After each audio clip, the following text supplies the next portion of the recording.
Epístola de Paulo aos Romanos. Episódio 6, aos Romanos, a justificação pela fé. Nessa aula aqui, nós veremos 4 coisas. Primeiro, uma rápida recapitulação, seguida de a justificação declarada, depois a justificação exemplificada em Abraão e, por fim, a justificação fundamentada em Adão, que é o capítulo 3, 4 e 5 da carta, né? Não sei por que aqui não está passando aqui, vou ver depois aqui. Aqui recapitulando, né? Até então, eu parei, inclusive, no capítulo 3, versículo 20 e 21, em que demonstrei para você, aqui à luz dos comentários de Paulo, que todos pecaram. Portanto, aqui mostrei sobre os efeitos do pecado e a necessidade da justiça, né? Aqui vimos que os gentios pecaram, portanto, são culpados. Quem são os gentios? Todos os povos não judeus, as gentes, as demais gentes, gentios.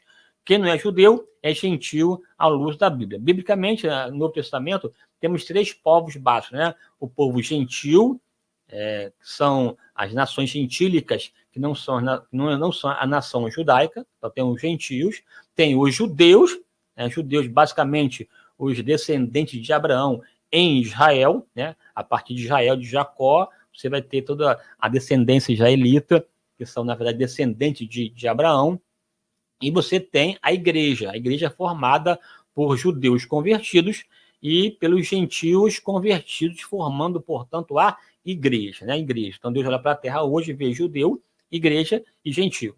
O foco hoje do relógio de Deus está voltado para a igreja. Depois que ela for arrebatada, né? Aí sim retomará as 70 semanas de Daniel, e a última semana, que será, na verdade, a própria grande tribulação, aí sim um foco voltado para o povo judeu. Haja vista essa grande tribulação ser uma ação destinada ao povo de Israel. 70 semanas estão destinadas ao povo de Israel e ao seu santo lugar, que é o templo. Portanto, tem a ver com o povo judeu, e nesse contexto ocorrerá a grande tribulação. E aí sim, um olhar para ele. Por enquanto aqui, nessa dispensação da graça, esse tempo dos gentios, nós estamos aqui, na verdade, focando na igreja, né? A igreja que é, na verdade, a agente pela qual Deus se revela também ao mundo atual. Aqui, voltando, então, os gentios pecaram, aí Romanos 1:18, né? Porque do céu se manifesta a ira de Deus sobre toda a impiedade dos homens ímpios e injustos que detêm a verdade em mentira. Aí, então, ele cita uma gama de pecados, uma lista de pecados para esse povo que, mesmo tendo de Deus a revelação, resolveu ignorar, desdenhar e, além disso, avançar no caminho oposto e passaram a adorar répteis, quadrúpedes, né? Assim, trocando a verdade em mentira e até trocando o uso natural das coisas, cometendo torpezas, homem com homem, mulher com mulher, e com isso trazendo sobre si também as suas consequências, pelo que Deus os abandonou, as suas paixões infames, e por aí vai. Então, capítulo 1 demonstra o pecado, a culpa dos gentios. Capítulo 2 aponta o pecado dos judeus. Os judeus, com a sua aparência de santidade, né, com a sua jactância, sua vanglória, assim, pensando que só porque julga e condena o gentio seria salvo. E Paulo afirma: você que condena o outro, pratica a mesma coisa, por conta disso você também é culpado. Porque você, ao condenar o outro, você reconhece que tal condenação é justa, e como você comete o mesmo equívoco, também será condenado da mesma forma, de sorte que todos pecaram. Aí ele fecha essa análise, inclusive, na primeira parte do capítulo 3, ao dizer: por isso, nenhuma carne será justificada diante dele pelas obras da lei, porque pela lei vem o conhecimento do pecado, porque todos pecaram e destituídos estão da glória de Deus. Paulo encerra, coloca toda a humanidade debaixo do pecado. E de sorte que essa sociedade, humanidade, não tem como se salvaguardar ou se salvar, sair dessa crise. Aqui, é claro, caberia até uma explicação mais densa sobre pecado. Mas, basicamente, aqui, porque seria um outro vídeo, ou outros vídeos sobre o tema pecado, Pecado é aquela ação que a pessoa comete que contraria a lei de Deus, a vontade de Deus, e que, portanto, é um ato de desobediência, é uma transgressão, é um ato iníquo, um ato injusto, um ato sem adoração, que, portanto, vai na contramão do que Deus idealiza. E quando a pessoa peca, erra o alvo, ela acarreta duas coisas. Primeiro, ela ofende a Deus. E uma vez ofendendo, tem que resolver essa ofensa. Essa ofensa tem que ser resolvida, sanada. Como resolver essa ofensa? Aí tem que oferecer alguma coisa para compensar esse equívoco. E como nós não temos como compensar esse equívoco, a ofensa continua. Porque quando a ofensa é cometida, a reparação dela está proporcionalmente ligada ao ofendido. O tamanho do ofendido, do tamanho do ofendido deve ser reparação. Como Deus é um Deus grandioso, como reparar esse equívoco? E, portanto, Paulo coloca todo mundo debaixo do pecado. Então, ao pecar, essa ofensa é contra Deus. Então, há uma relação de sanar essa questão do Deus ofendido. A sua santidade tocada. Outra questão, quando a pessoa ofende a Deus, que, portanto, peca, ela acarreta uma ruptura com esse Deus. E uma vez separado, a pessoa não consegue receber o que Deus tem. Paz, vida, satisfação, salvação, liberdade e por aí vai. Então, longe de Deus, a pessoa fica na obscuridade, na escuridade, porque Ele é luz, Ele é vida, Ele é paz. Sem Ele, reina a morte, reina a escuridão, reina a tortura, reina a condenação. Então, é uma situação que, na visão de Paulo, debaixo do pecado, não tem como se salvar. E aqui, salvação, aqui também cabe também aqui uma explicação maior, não vou fazer isso. Salvação tem a ver com essa restauração da comunhão com Deus que reverbera em nossa vida material, social e espiritual, na vida do corpo, na vida da alma e do espírito, portanto, se traduz em paz perfeita. Ele coloca todo mundo debaixo do pecado e não há saída, não há solução. Todo o esforço humano, toda a religião praticada, toda a entrega, enfim, se traduz em nada, não consegue reparar esse equívoco, porque a ação do homem é ínfima diante da ofensa cometida, é pequena, insatisfatória diante do preço a ser pago, não tem como resolver e tratar. Nada e ninguém nesse mundo poderia oferecer alguma coisa ao ponto de ser uma satisfação ao Deus que foi ofendido. A transgressão, ele mesmo disse, não coma dessa árvore, desse fruto, porque no dia que você comer desse fruto, certamente morrerá. Você pode comer de tudo, mas aqui não. E o Adão e Eva, eles pecaram, Adão e Eva, símbolo, não somente sim, mas a humanidade proposta, representante direto da humanidade, portanto, os pecados dos dois, de Adão, sobretudo, foi transmitido a toda a humanidade. E Paulo mostra para mais B que Deus tentou trazer de volta, mas eles preferiram pecar e permanecer nas suas transgressões. Aí, o que fazer? Qual a saída? Aí Paulo então explica a saída. Nesta aula aqui, inclusive, nós veremos sobre a solução realizada por Deus para resolver a condenação provocada pelo pecado. Após demonstrar a culpa universal, Paulo trata, a partir do final do capítulo 3 até o capítulo 5, sobre o tema a justificação pela fé. A justificação pela fé. E a gente não pode aqui avançar nessa dinâmica sem pensar na expressão a justificação pela fé. E eu vou aqui com você aqui, dar aqui um break, uma parada e discutir com você sobre o tema a justificação pela fé. Veja aqui o texto bíblico básico que nós aqui pensaremos a partir de agora. Romanos, capítulo 3, versículo 21 ao 31.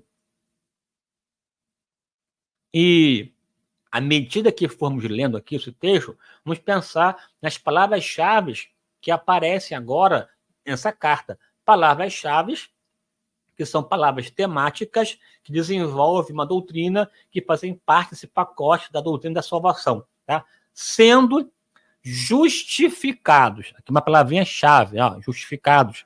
É uma palavra que nos remete a esse ambiente forense. Veja, capítulo 1, 18, Paulo abre o portal do tribunal, porque do céu se manifesta a ira de Deus sobre toda impiedade e injustiça. Aí, esse homem que é um réu, sentado no trono, e o juiz abre, e o promotor de justiça abre o livro e aponta todos os crimes, os pecados, tanto dos judeus quanto dos gentios, e os juízes estão da sentença, porque todos pecaram e estão destituídos da glória de Deus. Mas nesse tribunal acontece uma outra questão. Entra um para poder resolver o problema e sanar e pagar a dívida. E uma vez pagando, tirar esse condenado, esse réu da condenação e colocá-lo e declará-lo justo, sem nenhuma condenação, sem nada, limpo, totalmente limpo, declarado justo diante do juiz dos juízes, diante de Deus, que, portanto, uma força compensatória, reparadora, restauradora, substitutiva, acontece. E esse homem que era, por lei, por mérito, condenado, mas em Cristo ele passa a ser uma pessoa justificada. Portanto, aqui, justificada é diferente de justificador, é diferente de justificando ou justificável. Justificada é aquela ação passiva na qual a pessoa recebe o peso da justificação, que você vai ver como a pessoa consegue alcançar essa justificação. Não tem a ver com o seu esforço, com o seu mérito, com a sua força, mas sim com a força de Deus em Cristo, mediante a sua morte vicária, que é a manifestação da graça, cujo acesso pela fé. Aqui, sendo, pois, justificados gratuitamente. Se é gratuitamente, não tem a ver com o preço que pagamos, não tem a ver com o mérito que merecemos, não tem a ver com o serviço prestado, não tem a ver com exigência, não tem a ver com jactância, com vanglória.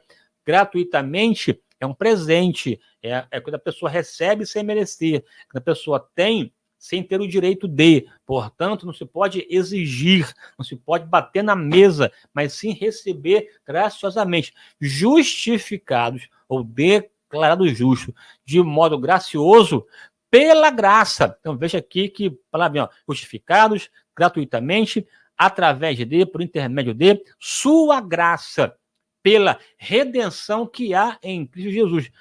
Palavrinha redenção. Redenção tem a ver com resgate, com liberdade. Resgate, redenção, é quando alguém está preso num cativeiro, foi sequestrado, e alguém exige um resgate, exige um valor, exige um preço para soltar aquela pessoa que está no cativeiro, está aprisionada, ou está escravizada, ou está debaixo de uma sentença na qual não consegue sair, e vem alguém com condição para pagar o resgate, portanto, resgatar, remir, libertar. Então, aqui veja que o homem aqui, sendo, pois, justificados gratuitamente pela sua graça, pela redenção que existe na pessoa de Jesus. Na pessoa de Jesus há uma redenção, um resgate. Esse resgate é feito pela graça, de modo gratuito, em que ele decide pagar por nós uma dívida que era nossa. Essa aqui é a dinâmica aqui, né? Aí vai, em que existe em Cristo Jesus, ao qual, ou seja, Jesus, ao qual Deus, o Pai, propôs, ofereceu, deu, estabeleceu um padrão, propôs para a propiciação pela fé no seu sangue. Propiciar é tornar propício, tornar favorável, tornar aceito, tornar acessível,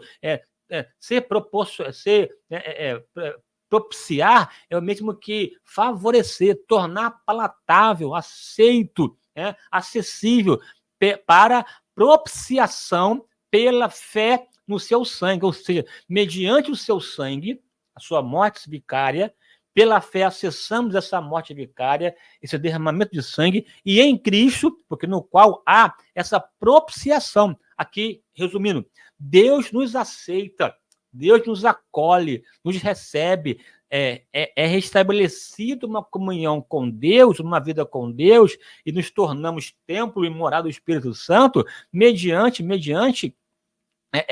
o sangue de Jesus, que pela fé acessamos, que é aplicado em nós, e nos tornamos propícios a Deus.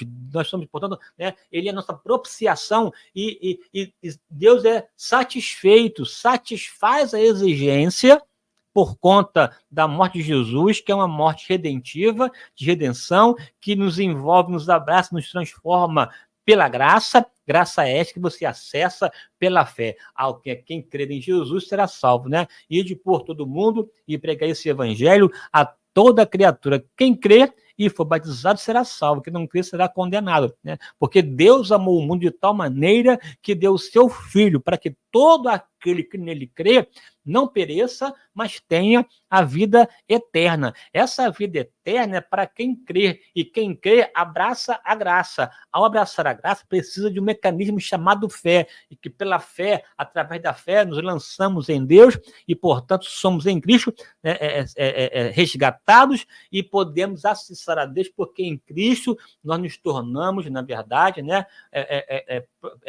nos tornamos capazes, melhor, nos tornamos com possibilidade de acessar o seu coração, porque Jesus é a nossa propiciação, é a satisfação da obrigatoriedade que era contra nós. Ele resolve, ele rasga a cédula que é contrária da gente, né? Aquele que era contra ele rasga e nos torna de novo justos ou justificados nele, né? Aqui, ó, para demonstrar a sua justiça pela remissão dos pecados. Ao remir-nos dos nossos pecados, Deus revela a sua justiça. Não é uma condescendência, não é uma associação, não é um vínculo, não é um compartilhar, um associar, um ignorar. Não. Deus revela a sua justiça ao nos remir dos nossos pecados, porque essa remissão foi feita com sangue derramado. Deus não banalizou o pecado. A sua justiça tamanha ao ponto de, para ser satisfeita, teve que alguém ocupar nosso lugar, e esse alguém foi Jesus. E é claro, para ocupar o lugar, não é porque ele mereceu. Não, se ele merecesse, não poderia ocupar o lugar. Ele só pôde ocupar o lugar porque ele não merecia, porque ele não pecou, não se achou engano na sua boca, e por não se achar engano na sua boca, ele pôde, de fato, bradar: Pai, está consumado, a ti entrego o meu espírito. A ti entrego o meu espírito. E ao entregar o seu espírito, a Bíblia diz que, de fato, o véu do templo foi rasgado de alto a baixo, e então ele avançou na presença de Deus, né? Aqui, na verdade, voltando aqui à nossa explicação, né, que eu apertei aqui o botãozinho aqui de modo equivocado, e eu preciso voltar aqui nessa oportunidade. Veja aqui, ó, versículo agora aqui, é versículo 26. Para demonstração da sua justiça neste tempo presente, para que ele, Deus, seja o justo e o justificador daquele que tem fé em Jesus. Portanto, como todos pecaram, né, e destituição da sua glória, ninguém tem a jactância de querer se justificar, de querer alcançar a salvação. Se não fosse um ato exclusivo, né, um ato aqui até que partiu de Deus, um ato de Deus para nós, não teríamos como alcançar essa tal justiça. Mas ele, ao oferecer para nós Jesus ocupou nosso lugar de modo voluntário, e morrer por nós na cruz, e cumprir a sua palavra, porque o Filho do Homem veio buscar e salvar o perdido, né? Ele se tornou tanto o justo e o justificador daquele que tem fé em Jesus. Pela fé em Jesus, nós somos justificados pela fé. Portanto, a justificação pela fé não tem a ver com aquilo que fizemos ou com aquilo que fazemos, tem a ver com aquilo que Deus fez em nós, em Cristo Jesus. Ora, onde está logo a jactância, a vanglória? É excluída, claro. Por que lei? Das obras? Não, pela lei da fé. Não, mas pela fé, pela lei da fé. A lei da fé, ou seja, pela fé, nós somos declarados justos e não pelas obras, porque se fosse pelas obras, não seria pela fé, seria por mérito, seria por dívida, aí haveria jactância, aí haveria vanglória. Mas se é pela fé, é porque Deus é tanto o justo bem como o justificador. Aí então concluímos. pois que o homem é justificado pela fé, sem as obras da lei. Sem as obras da lei. É porventura Deus somente dos judeus? E não é também dos gentios? Também dos gentios, é óbvio, certamente. Né? Se Deus é um só, que justifica pela fé tanto a circuncisão e por meio da fé a incircuncisão, ou seja, tanto judeus como não judeus, anulamos, pois, a lei pela fé? De maneira nenhuma. Antes, estabelecemos a lei. Aqui Paulo está, na verdade, já entrando no mérito, né? Porque na cabeça do judeu, para alcançar essa justificação, que eu vou explicar para você o que seria isso, seria através do mérito, do comportamento, da conduta, né, do modo de viver, de ser certo ou errado. E aqui Paulo diz que não é porque somos certinhos, não é porque fizemos para merecer. Na verdade, todos pecaram e destituídos estão da glória de Deus. Na verdade, nós somos dos pés ligeiros para o mal. Né? Pensamos o mal o tempo todo, não tem a ver com o que você fez. Aquele libertador. Não tem a ver com o teu mérito, não tem a ver com a tua capacidade, não tem a ver com a tua perfeição. Aí é um choque. Olha, 2.000 anos de história, basicamente, 1.500 anos de história. Vamos pensar aqui, a lei veio vamos pensar aqui em Moisés, quase 1.500 anos de história, 1.500 anos de história, aprendemos que a salvação, essa justificação, ela vinha através da obediência da lei, porque a lei é perfeita e tal, fazer, cumprir, e agora me dizer que é pela graça, né? Essa lei não tem valor, não é isso não, essa lei tem valor, eu vou te mostrar que tem valor, inclusive na própria lei, na própria revelação de Deus, Deus sempre já propôs salvar pela graça. A salvação pela graça não é uma novidade. A salvação pela graça não é algo que começou a agir, a aparecer agora. Há toda uma história. Inclusive, se você analisar e olhar a vida e a história do patriarca Abraão, você vai ver que Deus já salvava pela fé, mediante a fé, pela graça, não pelas obras. Então, você vai ver que essa lógica de mérito foi mal compreendida, mal interpretada, e é preciso você entender. Porque se fosse pelo mérito, nenhuma alma se salvaria, se justificaria diante de Deus. Né? Então, aqui você percebe que é preciso aqui uma explicação sobre né, o que seria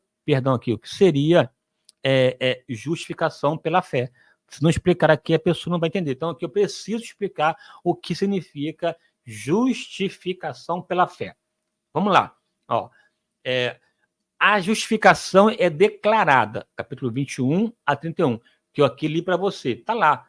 Justificação, salvação pela fé, né, pela graça, mediante a fé, não tem a ver com o que nós fizemos, mas com o que Deus fez. Deus declara a pessoa justa e não tem mérito nenhum e tal. Começa uma situação complicada. Então, para explicar isso, uma vez que o Paulo abriu o portal, abriu a represa, deixou essa água correr, agora ele vai explicar, fundamentar isso de maneira muito clara.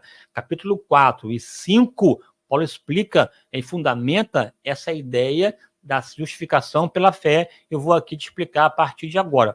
No 4, no 3, ele abre a comporta.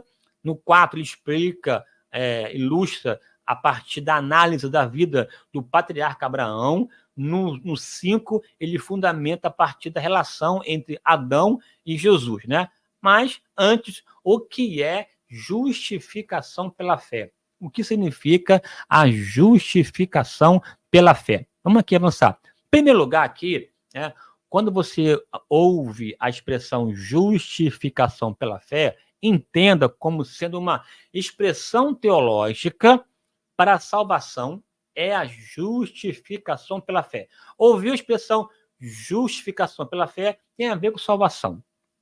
Tem a ver com soteriologia. Para Lutero, inclusive, a soteriologia era o coração da teologia, né? E o tema justificação, o coração da salvação. Enquanto justificação é o coração da doutrina de salvação, a doutrina de salvação é o coração da teologia. Por isso que ele falou que, a depender do conceito que a pessoa tem sobre justificação pela fé, essa igreja pode estar de pé ou caída. Tamanha era a relação importante sobre a justificação pela fé. Hoje nós usamos a palavra salvação e até analisamos que a justificação é apenas um elo de uma corrente mais ampla, que envolve regeneração, justificação, santificação, glorificação, tem, né, outros elementos, fé, conversão, arrependimento, são elos que fazem parte da corrente salvação.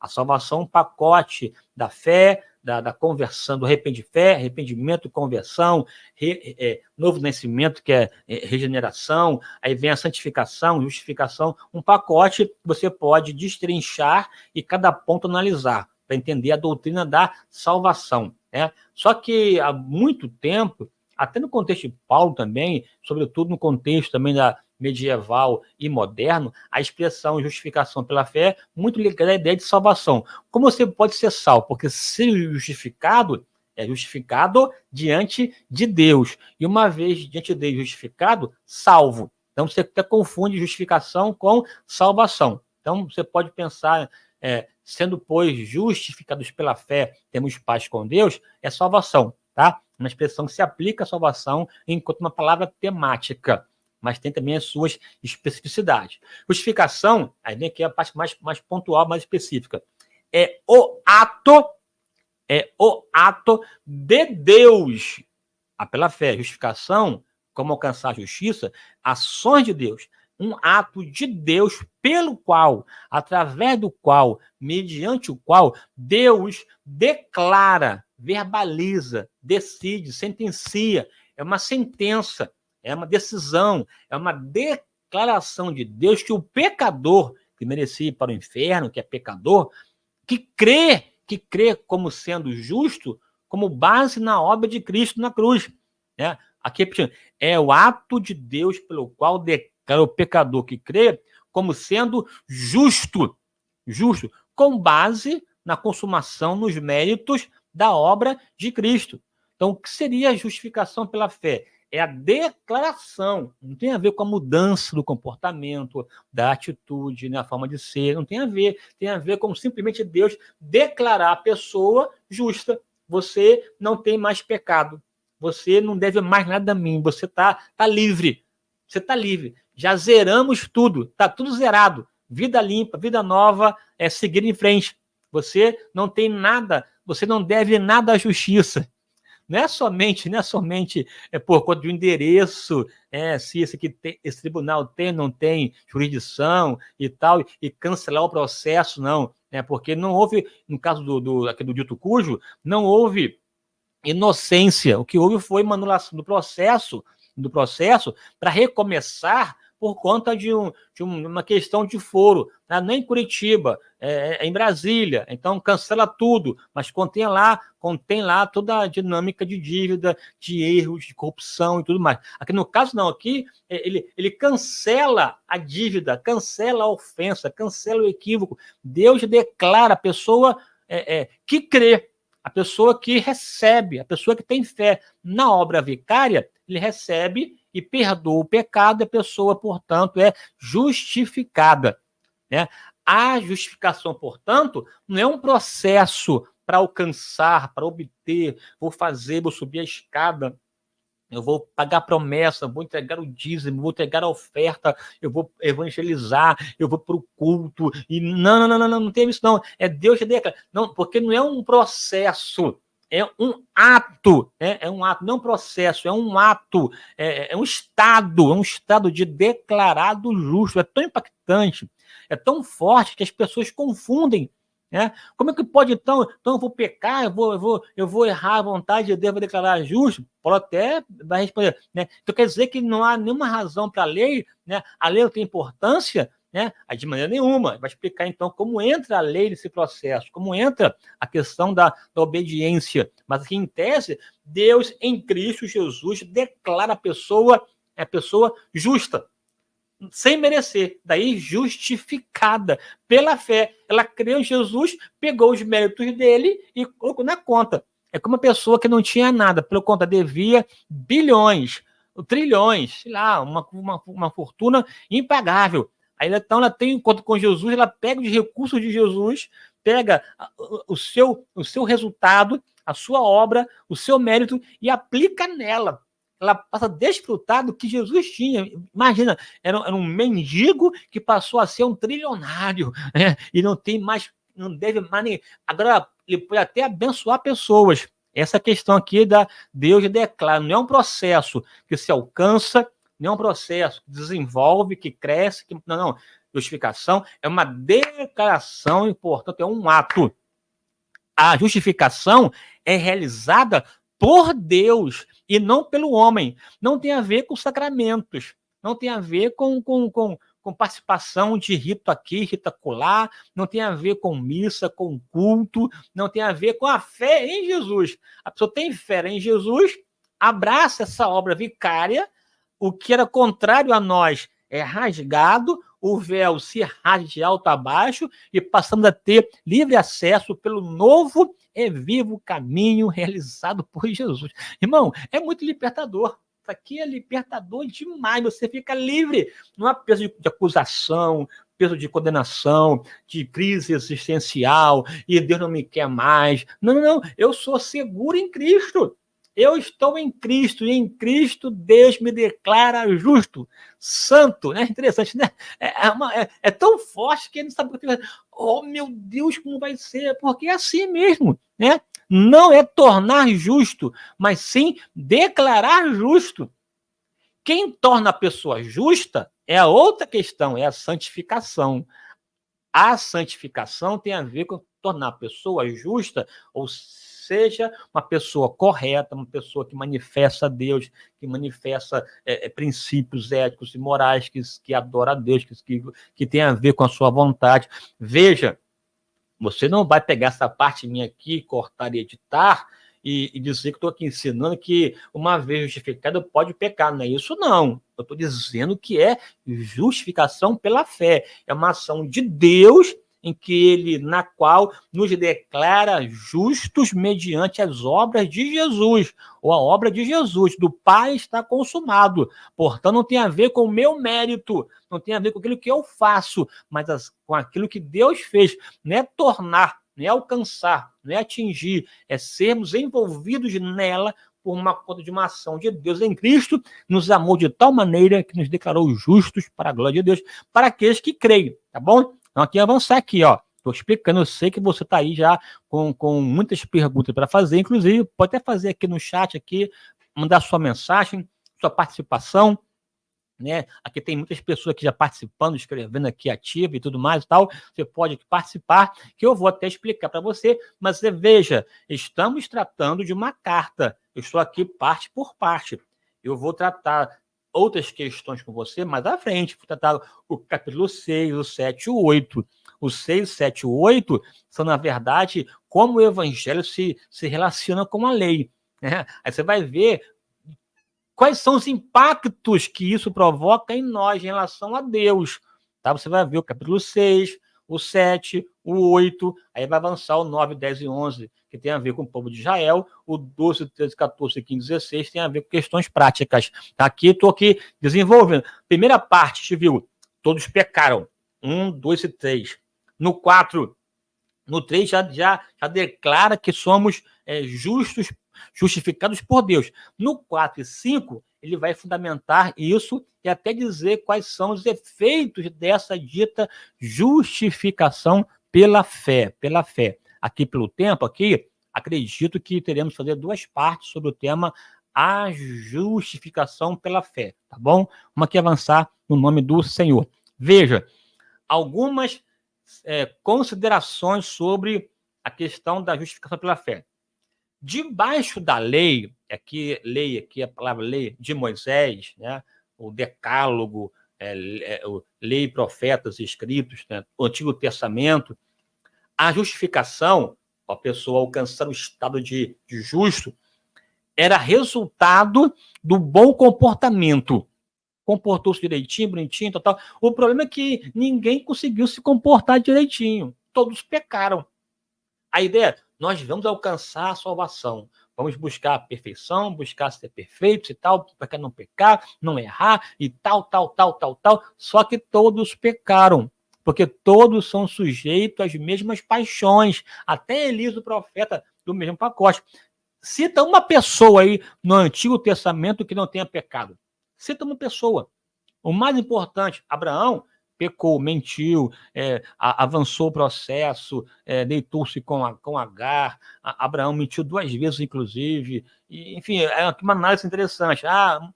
Davi, o adorador Davi, pecou também, pecou feio, né? Adultério, homicídio. E quem mais? Assim, não importa. Cita aí uma pessoa que você vai ver lá que também, porque todos pecaram. Portanto, se a justificação estava condicionada com aquilo que a pessoa fazia, ela sempre seria devedora. Portanto, a lógica era faça e viva na lei, faça e viva. Só que ninguém fazia, portanto, essa lei que é perfeita acabou de alguma forma mostrando a imperfeição dos homens, porque todos pecaram. Enquanto um grande espelho, essa lei perfeita, sempre refletindo, mostrando, apontando o equívoco desse homem. No Evangelho, aí tem a ver com boas novas. Bem, se ninguém conseguiu alcançar a salvação, alcançar a justificação, porque todos pecaram, e agora? Tem uma boa nova, uma boa notícia. Qual? A justificação não é atingida pelo comportamento. A justificação se dá quando nós cremos e entregamos a vida para Jesus. Quando se dá? Quando o homem crê em Jesus. Creu em Jesus, e isso foi imputado por justiça. É pela fé, não são pelas obras. É pela graça, não é por mérito. Né?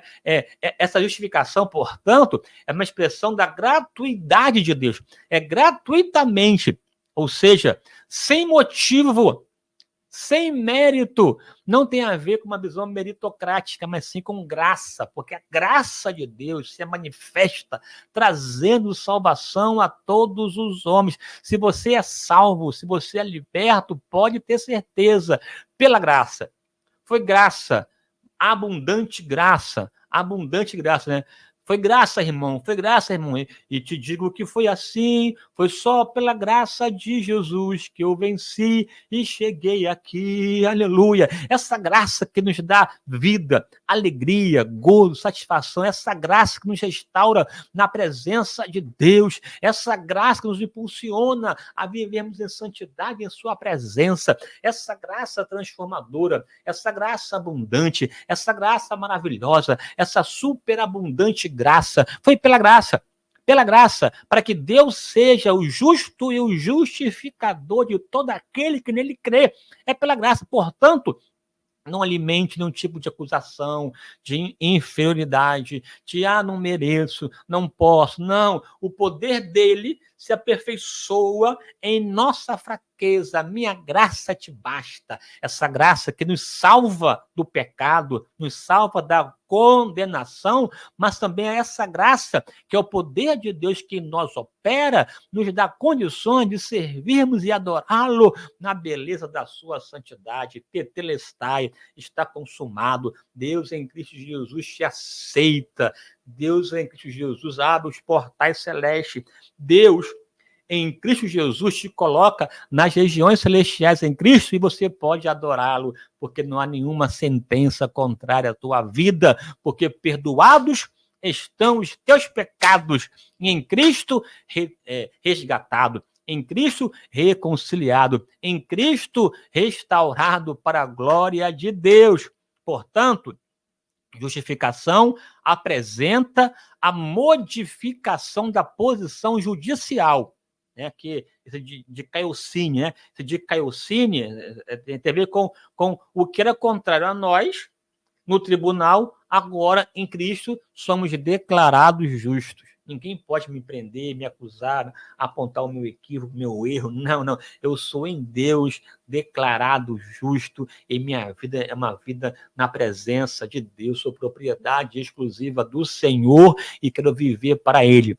Agora, a santificação, que são elos da mesma corrente, tá?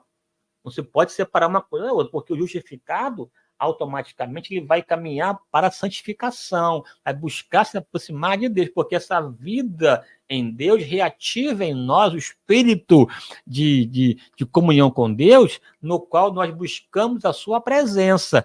Quem é justificado por Deus passa a ter relação com ele, e essa relação com ele nos impulsiona a vivermos em santidade de vida. Esse novo homem vive em novidade de vida, que busca exatamente glorificar aquele que vive e reina para sempre, de sorte que não vivo mais eu, mas Cristo vive em mim, e a vida que vivo na carne, vivo na fé do Filho de Deus, que a si mesmo se entregou por mim. Oh, que maravilha! Aí você entra na outra esfera, que é o elo da justificação. Perdão, a santificação. A santificação representa a modificação do caráter do crente. O justificado adentra no processo de santidade, santificação, para que a sua vida, o seu caráter seja mudado e venha espelhar o caráter, a pessoa de Jesus. O justificado é levado para a santificação, e a santificação tem dois aspectos: o de Deus em nós, mas também aquilo que fazemos para buscar a sua presença. Né? Se já ressuscitastes com Cristo, né? Pensai nas coisas que são de cima, onde Cristo está sentado à destra de Deus, a sua destra nas alturas. Portanto, fazer mortificar, tem lá, despojar, mortificar, revestir do novo homem. Está lá Colossenses 3, você lê com calma e avança, né? A santificação é o processo pelo qual Deus torna o cristão cada vez mais semelhante a Jesus, tá bom? Então aqui você vê que justificação é um tema poderoso. Imagina isso para um judeu que aprendeu durante milênio, né, 1000 anos, que a salvação teria a ver com essa retidão diante da lei. Só que aí ele estava na crise, tentava fazer, cumprir a lei e não conseguia. Pensa numa igreja cristã medieval cuja salvação processual e o processo, participação no sacramento. Fazia, penitência, e ao fim e ao cabo, devedor. Aí vem a ideia, mas o justo viverá pela fé. Vamos aqui avançar e você vai entender comigo em nome de Jesus, tá bom? Ó, a salvação ou justificação, tá? Aqui às vezes usa a palavra justificação como sinônimo de salvação, mas entendendo que salvação é mais amplo, porque envolve santificação, fé, arrependimento, conversão, regeneração, né? Glorificação, é algo mais amplo, mas aqui, basicamente, a salvação é gratuita, de graça, mas não é barata. A salvação, para nós, gratuita, mas não foi barata, porque existem questões presentes nela, tá bom? Há 3 palavrinhas em Romanos que expressam o preço pago. A salvação, para nós, gratuita, mas não foi de graça. Veja que as palavras que nos remetem ao preço pago. Primeiro, propiciação. Já expliquei aqui. Propiciar é aplacar, conciliar, favorecer. É alguma coisa que aplaca, que tira a ira. É alguma coisa que concilia, que estava rompido. É algo que favorece, o que era desfavorável. Portanto, é a sentença da morte foi transferida para Cristo mediante o preço pago, mediante o derramamento do sangue. Em Cristo, ele nos propicia, aplaca, concilia, nos favorece diante de Deus, em Cristo. Não através do que eu faço, mas sim do que Jesus fez. Segundo, redenção, liberdade da escravidão através do pagamento de um resgate. Deus pagou o resgate, redenção, liberdade da escravidão mediante o pagamento de um resgate. Esse litron, esse resgate é como se a pessoa não fosse um escravo, estivesse lá no mercado do escravo, tal ágora, e vinha alguém, pagava o preço para tirar o camarada daquela escravidão e lhe dar alforria, liberdade. Jesus pagou o preço. A quem? Ao diabo? Não. Ele pagou o preço pela ofensa do pecado, para restaurar o homem diante de Deus. A ofensa que estava sobre o homem, a sentença de condenação, Jesus veio e pagou. Veja, ele se fez carne, habitou entre nós, se humanizou, a sua humanização para ter identidade conosco, para ter legitimidade e resgate, não pecou, portanto, não merecia morrer, O que ele fez? Pegou a sua vida, nos deu e levou a sua morte. Portanto, em Cristo, eu agora não tenho mais a sentença de morte, porque a morte foi vencida com a morte de Jesus e triunfou quando ele ressuscitou ao terceiro dia. Que maravilha, né? A sentença de morte foi transferida para Jesus e a sua vida imputada em nós. Redenção. Né? Agora, expiação.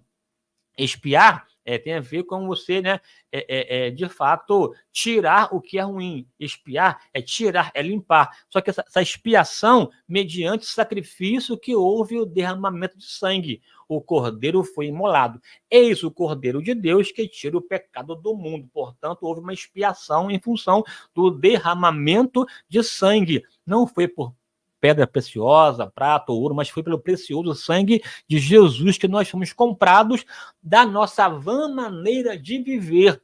Aí você vai entender que toda a estrutura do Antigo Testamento, da lei, das práticas culticas de lá, de sacrifício, de tabernáculo, e ovelha, e cordeiro, tudo uma preparação que apontava para Jesus. Porque a lei serviu de aio, de condutor, de pedagogo, para aclarar pedagogicamente sobre a necessidade da existência de alguém que viria esmagar a cabeça da serpente e nos possibilitar uma vida plena na presença de Deus, né? Para mim, nada. Mas para Deus, o seu filho, o preço foi pago. Eis-me aqui, envia-me a mim. Uma coisa poderosa. Nessa mesma aqui dinâmica, já vou caminhar aqui para poder parar, inclusive, a minha análise aqui, né? Porque já são 58 minutos, eu vou aqui parar, aí vou fazer, então, episódio 7, a justificação pela fé, parte 2, tá? Lutero declarou, aqui já, veja, Paulo e Lutero. Paulo estava combatendo, explicando o problema da lei de Moisés. Já Lutero, combatendo, defendendo-se, assim, respondendo a cultura da salvação pelas obras da católica. E essas obras da católica têm a ver com esse sacramento que eu vou tomar semana que vem, porque não dá para explicar aqui agora. Eu vou só ler aqui essa fala de Lutero para você. Embora vivesse de modo irrepreensível como monge, portanto, uma vida exemplar, digamos assim, sentia que era pecador diante de Deus, com uma tribulada. Odiava o Deus justo que punia pecadores, porém, bati de modo inoportuno na mesma porta que o apóstolo Paulo batera antes de mim, desejando ardentemente saber a mesma coisa que Paulo sabia. Eis a porta, mas o justo viverá pela fé. Lutero, um penitente perfeito na luz, na ótica de Gregório, eu vou explicar para você semana que vem, ele fazia tudo, cumpriu toda a exigência como um bom monge, dos méritos, né, ou da penitência, dos sacramentos católicos, mas quanto mais fazia, mais se sentia pecador, se sentia devedor, até que um dia ele bateu na porta e a porta abriu, essa porta da graça, mas o justo viverá pela fé, né? Aí ele entendeu a grandeza de um Deus que salva em Cristo, isso foi libertador, não precisa fazer nada, é só abraçar aquilo que Jesus já fez por mim, portanto viver segundo a graça de Deus, né? Aqui, ó, a justificação, que é a doutrina pela qual a igreja se firma ou cai, ato pelo qual Deus declara que uma pessoa está em um relacionamento certo com ele, ou seja, justo. Para Lutero, essa era o âmago da salvação. E a salvação, o âmago de toda a teologia. Toda a teologia depende desse fundamento básico da justificação pela fé. Sola gratia et fides.